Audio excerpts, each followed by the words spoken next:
Então, pessoal, bom dia. Eu vou iniciar aqui a gravação das resoluções das questões da lista 106, ok? Bom, então a primeira questão é essa que aparece aqui, né? A força de atrito é uma força que depende do contato entre corpos.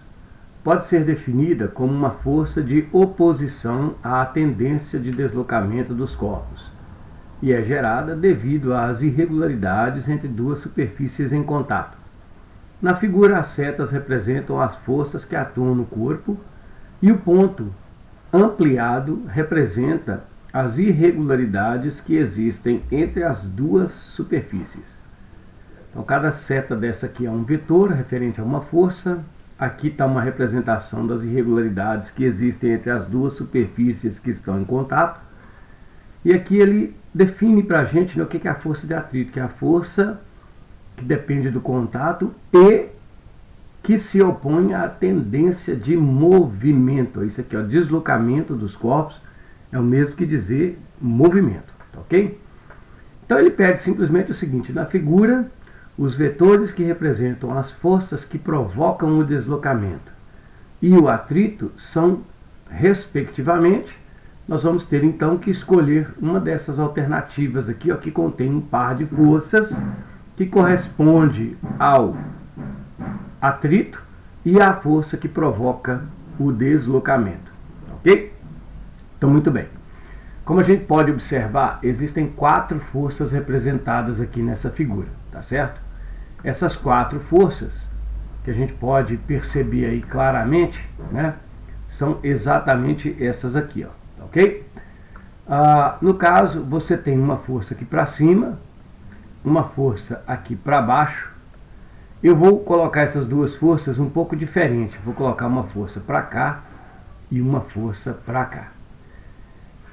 Como esse corpo está em cima de uma superfície, a gente pode claramente, né, reconhecer essa força direcionada aqui para cima, na vertical, como sendo a força normal, ou seja, a força de sustentação da superfície sobre o corpo.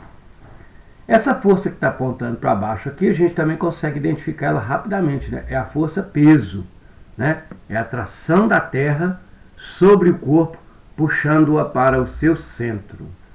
Agora, essas duas forças aqui laterais, a gente pode imaginar, por exemplo, né, que uma dessas forças representa uma pessoa empurrando a caixa ou uma pessoa puxando a caixa. Qual dessas forças vai ser a da pessoa puxando ou empurrando a caixa? Pode ser qualquer uma das duas. Você escolhe aleatoriamente de acordo com o seu gosto. Então eu vou considerar que essa força aqui, ó, para a direita, corresponde a uma força que está sendo utilizada para puxar esse bloco ou para empurrar esse bloco. Então é aquela força que eu costumo chamar de força do babaca, né? É a nossa força do babaca. É essa aqui, ó. Então, essa força do babaca, qual que é a função dela? É tentar fazer com que esse bloco ande neste sentido que eu estou indicando aqui com essa seta vermelha. Então, essa força do babaca é aquela força que vai produzir ou gerar o movimento desse corpo.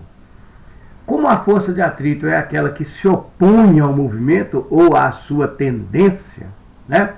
Ela vai ser contrária à força que tenta colocar o bloco em movimento ou que coloca o bloco em movimento.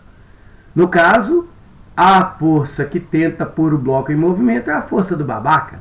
O atrito vai ser oposto a ela. Então a gente pode falar que a força de atrito é essa que está do lado de cá, tá ok? Então é uma força de atrito, aquela que se opõe à força que tenta gerar o movimento. Então, os pares que correspondem às forças que tendem a pôr o bloco em movimento ou que tendem, né, a manter esse bloco em movimento são justamente essas duas forças que estão representadas aqui.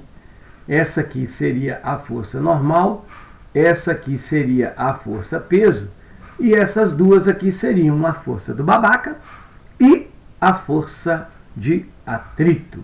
Portanto, a resposta correta para essa questão é a alternativa, vejam, A, B, C, D ou E.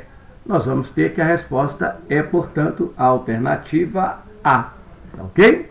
Então é isso aí. Essa é a resposta da primeira questão da lista 106.